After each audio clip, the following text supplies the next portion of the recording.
Hello everyone. आज हम देखेंगे नेचुरल वेजिटेशन ऑफ इंडिया। ये इकोलॉजी की दृष्टि से एक बहुत महत्वपूर्ण टॉपिक हो जाता है और बीएससी कर रहे या एमएससी कर रहे छात्र छात्राओं के लिए या छत्तीसगढ़ के आने वाले पीएससी असिस्टेंट प्रोफेसर एग्ज़ाम के लिए ये एक इम्पॉर्टेंट टॉपिक है। इसको हम आज के इस वीडियो में कवर करने जा रहे हैं। तो चलिए स्टार्ट करते हैं। सबसे पहले देखते हैं नेचुरल वेजिटेशन क्या है। नेचुरल वेजिटेशन क्या है? एक प्लांट कम्युनिटी को ही रिफ़र करता है। ये वर्ड जो वेजिटेशन है ये प्लांट कम्युनिटी के लिए यूज होता है। Natural vegetation refer to plant community that grows over an area and is left undisturbed by the humans. मतलब ऐसे एरिया में ग्रो करता है जहाँ ह्यूमन से अनडिस्टर्ब होता है, मतलब वहाँ कोई ह्यूमन एक्टिविटी नहीं होती जहाँ ये ग्रो करता है, उसको कहते हैं नेचुरल वेजिटेशन। तो चूँकि भारत से कर्क रेखा होकर गुजरती है, इसीलिए यहाँ के क्लाइमेटिक कंडीशन, यहाँ का वेदर, यहाँ के सॉइल में बहुत सारे डाइवर्स देखने को मिलते हैं। अलग अलग प्रकार के सॉइल मिलते हैं, अलग अलग प्रकार के क्लाइमेटिक कंडीशंस मिलते हैं इंडिया में। इसीलिए यहाँ क्या होता है, इस क्लाइमेटिक कंडीशन की वजह से या सॉइल की वजह से या वेदर की वजह से यहाँ का जो नेचुरल वेजिटेशन है, कई प्रकार के नेचुरल वेजिटेशन इंडिया में पाए जाते हैं। तो हम यहाँ देखेंगे 5 प्रकार के नेचुरल वेजिटेशन।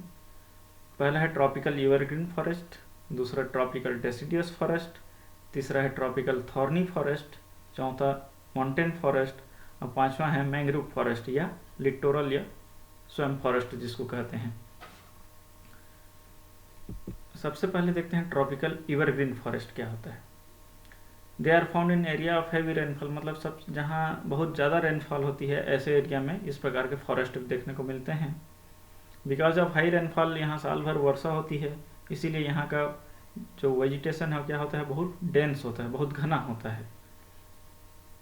और चूंकि यहाँ साल भर वर्षा होती है, इसीलिए यहाँ के पेड़ पौधे क्या होते हैं, साल भर हरे भरे होते हैं, एवरग्रीन होते हैं और अपना पत्ती नहीं झड़ाते हैं। इस प्रकार का जो फॉरेस्ट की ऊंचाई है वो लगभग 40 से 60 मीटर तक ऊंचाई होती है, मतलब ये हाईएस्ट पीक की बात कर रहे हैं हम। और ड्यू टू थिक ग्रोथ, चूँकि ये एक डेंस फॉरेस्ट है, यहाँ ग्रोथ ज़्यादा होती है, इसीलिए ऐसे फॉरेस्ट में क्या है, सूर्य का प्रकाश ज़मीन तक नहीं पहुँच सकता है। और यहाँ हार्डवुड फॉरेस्ट मिलते हैं जो कि महत्वपूर्ण होते हैं। देखते हैं इंडिया में कहाँ कहाँ ये फॉरेस्ट देखने को मिलते हैं। तो सबसे पहले हम बात करेंगे यहाँ के टेम्परेचर की। तो टेम्परेचर लगभग यहाँ एवरेज टेम्परेचर 22 डिग्री सेंटीग्रेड होता है। और इस प्रकार के फॉरेस्ट आप मैप में देख सकते हैं। ट्रॉपिकल एवरग्रीन फॉरेस्ट ये वाला एरिया और ये एरिया, ये ट्रॉपिकल एवरग्रीन फॉरेस्ट इधर देखने को मिलेंगे। मतलब ये एरिया वेस्टर्न घाट का area, north eastern part of India, Andaman and Nicobar island, ये अंडमान एंड निकोबार आइलैंड में भी ट्रॉपिकल एवरग्रीन फॉरेस्ट मिलते हैं। वेस्ट बंगाल का कुछ भाग, उड़ीसा का कुछ भाग, इसमें ट्रॉपिकल एवरग्रीन फॉरेस्ट मिलते हैं। हम यहाँ ट्रॉपिकल एवरग्रीन फॉरेस्ट के रेनफॉल की बात करें तो चूँकि यहाँ साल भर अत्यधिक वर्षा होती है, इसीलिए यहाँ का रेनफॉल वार्षिक जो औसत वर्षा है वो 200 सेंटीमीटर से अधिक होती है। और यहाँ डेलबर्जिया सिसो, जिसको रोजवुड कहते हैं, इबोनी, स्वीटेनिया, महोगनी जैसे वृक्ष पाए जाते हैं जो कि इकोनॉमिकली बहुत इम्पोर्टेंट हैं। इस प्रकार के फॉरेस्ट देखने को मिलते हैं ट्रॉपिकल एवरग्रीन फॉरेस्ट में, ये रोजवुड, डेलबर्जिया सिसो। और दूसरा हम देखते हैं ट्रॉपिकल डेसिडियस फॉरेस्ट, उष्णकटिबंधीय पतझड़ वन जिसको कहते हैं। इसके हम कैरेक्टरिस्टिक्स की बात करें तो इनको मानसून फॉरेस्ट भी कहा जाता है। ये साल भर में एक बार अपने पत्ते झड़ाते हैं। इनकी ऊंचाई, जैसे कि हम ट्रॉपिकल एवरग्रीन फॉरेस्ट में 40 से 60 मीटर तक फॉरेस्ट की ऊंचाई देख रहे थे, तो वैसे ही ट्रॉपिकल डेसिडियस फॉरेस्ट में ऊंचाई एवरग्रीन फॉरेस्ट के कंपैरिजन में कम होता है, 30 से 45 मीटर तक। The trees of this forest provide useful wood and are economically very high important. बहुत मतलब ड्यूरेबल वुड मिलता है मानसून फॉरेस्ट में, जिसका उपयोग फर्नीचर के लिए और अदर थिंग्स के लिए यूज करते हैं, इसीलिए इकोनॉमिकली वेरी इम्पॉर्टेंट है। हम ट्रॉपिकल डेसिडियस फॉरेस्ट का टेम्परेचर देखें तो लगभग 20 से लेकर 40 सेंटीग्रेड तक होता है। और यहाँ का रेनफॉल यदि देखें तो रेनफॉल 70 से लेकर 200 सेंटीमीटर तक। और यदि हम प्लांट स्पीसीज की बात करें डेसिडियस फॉरेस्ट में, तो टीक मतलब टेक्टोना ग्रैंडिस, सागौन, शीशम, बेल, इस प्रकार के पौधे देखने को मिलेंगे। हम मैप में देख रहे हैं, ये जो ग्रीन कलर में बताया गया है ये वाला एरिया, ये है ट्रॉपिकल डेसिडियस फॉरेस्ट। इंडिया में tropical deciduous forest. They are found in areas foot hills of Himalaya, Himalaya के निचले हिस्से में पाए जाते हैं ये। और वेस्टर्न घाट का जो ईस्टर्न स्लोप है, इस वेस्टर्न घाट का स्लोप इस तरफ है, वेस्टर्न घाट का ईस्टर्न स्लोप। तो वेस्टर्न घाट के ईस्टर्न स्लोप में उड़ीसा के कुछ भाग, छत्तीसगढ़ पूरा कवर करता है, एमपी, और ये उत्तर प्रदेश के कुछ भाग और बिहार के कुछ भाग, ये ट्रॉपिकल डेसिडियस फॉरेस्ट मिलते हैं यहाँ। अब ट्रॉपिकल डेसिडियस फॉरेस्ट को फिर से दो टाइप में बांटा गया है। First is moist deciduous forest and second is dry deciduous forest. हम यहाँ का सबसे पहले अध्ययन करेंगे मॉइस्ट डेसिडियस फॉरेस्ट का, जहाँ का रेनफॉल लगभग 100 से 200 सेंटीमीटर तक होती है। और यहाँ प्लांट स्पीसीज हम देखें तो टेक्टोना ग्रैंडिस, सोरिया रोबुस्टा, डलबर्जिया सिसो जैसे पौधे देखने को मिलेंगे। और इसका मॉइस्ट डेसिडियस फॉरेस्ट का एरिया जो है, ये जो हम देख रहे थे मैप में, हिमालय का जो फुट हिल्स है और ईस्टर्न घाट का जो स्लोप है, हिमालय का फुट हिल, ईस्टर्न घाट का स्लोप और उड़ीसा के कुछ रीजन, ये मॉइस्ट डेसिडियस फॉरेस्ट के अंतर्गत आते हैं। उसी तरह हम यदि बात करें ड्राई डेसिडियस फॉरेस्ट की, तो यहाँ का एवरेज रेनफॉल है 70 to 100 सेंटीमीटर। और प्लांट स्पीसीज मिलते हैं बेल, केसिया फिस्टुला, इस प्रकार के प्लांट स्पीसीज डेसिडियस फॉरेस्ट में देखने को मिलेंगे। और इसका एरिया है उत्तर प्रदेश और बिहार के कुछ भाग ड्राई डेसिडियस फॉरेस्ट के अंतर्गत आते हैं। ये उत्तर प्रदेश और बिहार के कुछ भाग ड्राई डेसिडियस फॉरेस्ट के अंतर्गत आते हैं।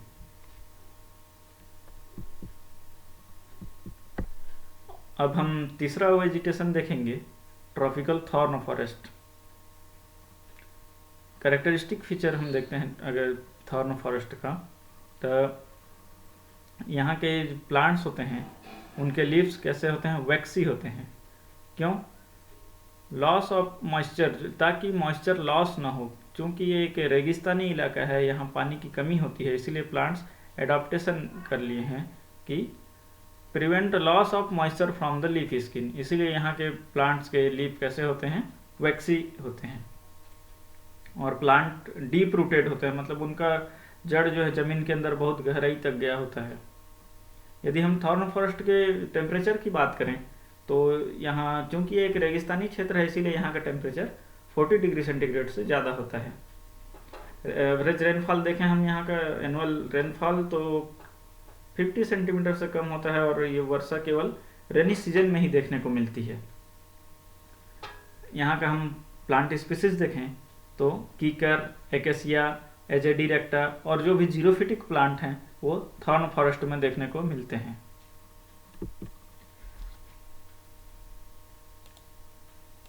मैप में ये वाला भाग, ये एरिया इंडिया का, ये ट्रॉपिकल थॉर्न फॉरेस्ट के अंतर्गत आता है। क्योंकि ये यहाँ रेगिस्तानी इलाका है, इसीलिए यहाँ क्या होती है, वर्षा कम होती है। औसत वर्षा 50 सेंटीमीटर के लगभग होती है साल भर में। एरिया की बात करें तो राजस्थान का हिस्सा, पंजाब का, हरियाणा का हिस्सा, ये एक रेगिस्तानी क्षेत्र है, इसीलिए यहाँ ट्रॉपिकल थॉर्न फॉरेस्ट देखने को मिलते हैं। ट्रॉपिकल थॉर्न फॉरेस्ट में पाए जाने वाले वेजिटेशन की हम बात करें तो ये एकेसिया नीलोटिका, एजेडी रेक्टा इंडिका, कीकर, नागफनी, इस प्रकार के वेजिटेशन हमको देखने को मिलेंगे। चौथा हम देखेंगे माउंटेन फॉरेस्ट, मतलब पर्वतीय वन जिसको कहते हैं। पर्वतीय वन में हम देखेंगे, क्योंकि ये पर्वतीय वन है इसीलिए ये भारत के पर्वतीय इलाकों में पाया जाएगा। इसको हम दो भागों में बांटा जाता है। एक है Himalayan forest in North India and second is peninsular forest in South India. उत्तर में हिमालयन फॉरेस्ट और दक्षिण में प्रायद्वीपीय वन। तो अभी हम इसको एक एक करके देखते हैं। सबसे पहले देखेंगे हिमालयन फॉरेस्ट। हिमालयन फॉरेस्ट को फिर से 3 भागों में बांटा गया है। कौन कौन से 3 भाग? वेट टेम्परेट फॉरेस्ट और alpine forest. Wet temperate forest और अल्पाइन फॉरेस्ट। हम वेट टेम्परेट फॉरेस्ट की एल्टीट्यूड की बात करें तो 1000 से 2000 metre ASL above sea level, और यहाँ मिलने वाले ट्रीज या प्लांट स्पीसीज हैं ओक, चेस्टनट। और वेट टेम्परेट फॉरेस्ट का एरिया जो है north east part of India and UK, Uttarakhand, यहाँ वेट टेम्परेट फॉरेस्ट देखने को मिलता है। और टेम्परेट फॉरेस्ट की ऊंचाई हम देखें तो चूंकि 2000 मीटर तक वेट टेम्परेट फॉरेस्ट था, और अब 2000 से 3000 मीटर की ऊंचाई तक जो फॉरेस्ट मिलेंगे उनको हम कहेंगे टेम्परेट फॉरेस्ट। टेम्परेट फॉरेस्ट में प्लांट स्पीसीज की बात करें तो पाइन, सिल्वरफिश जिसको एबिस अल्बा कहते हैं, सैड्रस, देवदार, इस प्रकार के मतलब कोनीफेरस प्लांट हमको ज़्यादा देखने को मिलेंगे। और कश्मीर वैली में टेम्परेट फॉरेस्ट पाया जाता है। और हिमालयन फॉरेस्ट के अंतर्गत तीसरा है अल्पाइन फॉरेस्ट, जहाँ पूरे कोनीफर्स प्लांट मिलेंगे। 3600 मीटर के ऊपर इसका एल्टीट्यूड होता है। समुद्र तल से 3600 मीटर से ऊपर अल्पाइन वेजिटेशन देखने को मिलते हैं। यहाँ के ट्री स्पीसीज में एबिस अल्बा, पाइन्स के भी कई स्पीसीज यहाँ मिलेंगे। और इसका एरिया पीर पंजाल रेंज, जिसको हम पंचाल देवा कहते हैं हिंदू ग्रंथों में, जिसका उल्लेख है, ये अल्पाइन फॉरेस्ट है। और इसी का हम दूसरा देखते हैं पेनिनसुलर फॉरेस्ट, मतलब भारत के प्रायद्वीपीय वन। The tree in this forest are covered with shrubs. They are found in western Ghat. Map में यहाँ देख सकते हैं वेस्टर्न घाट, ये वाला जो एरिया है माउंटेन वेस्टर्न घाट का एरिया, विंध्या और सतपुड़ा रेंज, नीलगिरी हिल्स में पेनिनसुलर फॉरेस्ट देखने को मिलेंगे, जो कि माउंटेन फॉरेस्ट के अंतर्गत ही आते हैं। अब पांचवा और अंतिम वेजिटेशन है लिटोरल एंड स्वैम्प फॉरेस्ट, जिसको मैंग्रोव फॉरेस्ट कहते हैं। समुद्र तट में जो फॉरेस्ट पाया जाता है वो लिटोरल फॉरेस्ट या मैंग्रोव फॉरेस्ट। कैरेक्टरिस्टिक फीचर की बात करें तो चूंकि ये कोस्टल एरिया में मिलते हैं, यहाँ टाइड्स होते हैं। टाइड्स मतलब बहाव होता है, ज्वार भाटा का बहाव होता है इस वन में, इसीलिए इनको टाइडल फॉरेस्ट भी कहा जाता है। दिस फॉरेस्ट है वेरियस साल्ट एब्जॉर्बिंग ट्रीज। चूंकि ये साल भर पानी में डूबे रहते हैं, उनका रूट साल भर पानी में डूबा रहता है, सबमर्ज्ड होता है, इसीलिए साल्ट एब्जॉर्बिंग ट्री यहाँ देखने को मिलते हैं, जैसे पाम, कोकोनट, सुंदरी ट्री, इस प्रकार के वेजिटेशन में देखने को मिलेंगे। एरिया देखें हम भारत में कहाँ कहाँ ये मैंग्रोव फॉरेस्ट पाया जाता है, तो ये गंगा का डेल्टा सुंदरवन, वेस्ट बंगाल में ये मैंग्रोव फॉरेस्ट है। महानदी का डेल्टा, कृष्णा गोदावरी का मैंग्रोव है ना, गोवा का मैंग्रोव, और गुजरात में कुछ नदियों के डेल्टा में इस प्रकार के मैंग्रोव फॉरेस्ट देखने को मिलते हैं। Delta of Mahanadi, Krishna, Godavari, Brahmaputra covered with this type of vegetation. In west Bengal की बात करें तो गंगा और ब्रह्मपुत्र का डेल्टा, जिसको सुंदरवन कहा जाता है, सुंदरवन में इस प्रकार के वेजिटेशन देखने को मिलेंगे। और सुंदरवन की खास बात यह है कि वहाँ एक ट्री मिलती है जिसको कहते हैं सुंदरी ट्री, जो कि बहुत ड्यूरेबल होती है और उसका रूट जो है सबमर्ज्ड रहता है वाटर में, इसीलिए वो ड्यूरेबल टिम्बर का यूज किया जाता है। तो इस वीडियो में इतना ही देखते हैं हम। ये था कि वेजिटेशन टाइप ऑफ इंडिया, कितने कितने टाइप के वेजिटेशन मिलते हैं। तो 5 प्रकार के वेजिटेशन देखे हमने: tropical evergreen forest, tropical deciduous forest, tropical thorn forest, mountain forest और मैंग्रोव फॉरेस्ट।